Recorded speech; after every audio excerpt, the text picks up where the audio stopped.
The United States has given the green light for a potential defense deal worth around $3 billion, aimed specifically at keeping Saudi Arabia's fleet of F-15 fighter jets fully operational and ready for future missions over the long term. Officials said the package will include a wide range of spare and repair parts, day-to-day consumable items, critical software and documentation, along with extensive training and technical support to help Saudi personnel maintain and operate the F-15 effectively. Washington described Saudi Arabia as a designated major non-NATO ally and portrayed the kingdom as a key force for political stability and economic progress in the wider Gulf region, saying the sale aligns with broader U.S. foreign policy and security objectives. U.S. Defense Security Cooperation Agency said, the State Department authorized a potential $3 billion foreign military sale to Saudi Arabia to support the sustainment of the Arab Kingdom's F-15 fighter jet fleet.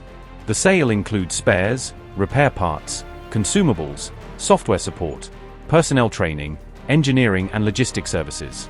This proposed sale will support the foreign policy and national security objectives of the U.S. by improving the security of a major non-NATO ally that is a force for political stability and economic progress in the Gulf. The U.S. Defense Agency emphasized that this F-15 sustainment package is designed only to maintain Saudi Arabia's existing capabilities, and insisted it would not change or upset the broader military balance of power anywhere in the region. Under the terms of the agreement, only a limited contingent of American technical contractors and possibly a few military personnel are expected to travel to Riyadh to provide on-site support, training, and oversight linked to the sustainment work. The F-15 announcement came shortly after Washington separately cleared Saudi Arabia's request to purchase 730 Patriot Advanced Capability 3 Missile Segment Enhancement Interceptors, a major upgrade for the kingdom's long-range air defense network. The Pentagon had already signed off on a roughly $9 billion package for those PAC-3 MSE missiles about a week earlier, setting the stage for the subsequent green light on the $3 billion F-15 sustainment deal. U.S. officials said the PAC-3 MSE shipment is meant to strengthen Saudi Arabia's role in the U.S. Central Command's integrated air and missile defense architecture, improving shared protection against regional threats to bases, cities, and key infrastructure. Lockheed Martin's PAC-3 MSE interceptors were described as hit-to-kill weapons capable of striking tactical ballistic missiles, cruise missiles, and unmanned drones in flight, using direct impact to destroy incoming targets with high precision.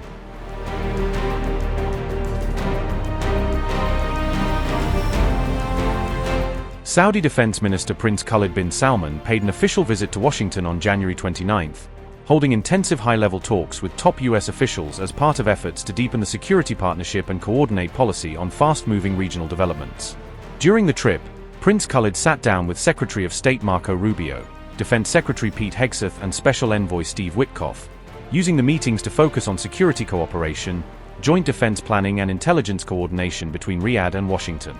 He later said the two sides had reviewed the overall strategic relationship between their countries and discussed ways to strengthen cooperation, while also talking through shared initiatives aimed at advancing regional peace, de-escalation, and long-term stability in the Middle East. These diplomatic moves unfolded against a tense backdrop in which Iran warned that if it were hit by U.S. military action, Tehran could respond by targeting American embassies and diplomatic facilities across the wider Middle East. Iran International reported that a senior Iranian security official had reached out directly to leaders in Saudi Arabia, Qatar, and the UAE, delivering a message that any U.S. strike on Iran could trigger retaliatory attacks on American bases or missions located on their soil.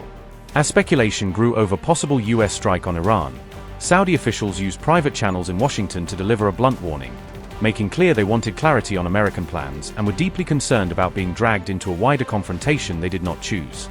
A senior Gulf official told Fox News that Saudi Arabia's position is that it will not permit the United States to use Saudi airspace or military bases to launch attacks on Iran, stressing that Riyadh does not want its territory involved in any war it is not directly part of.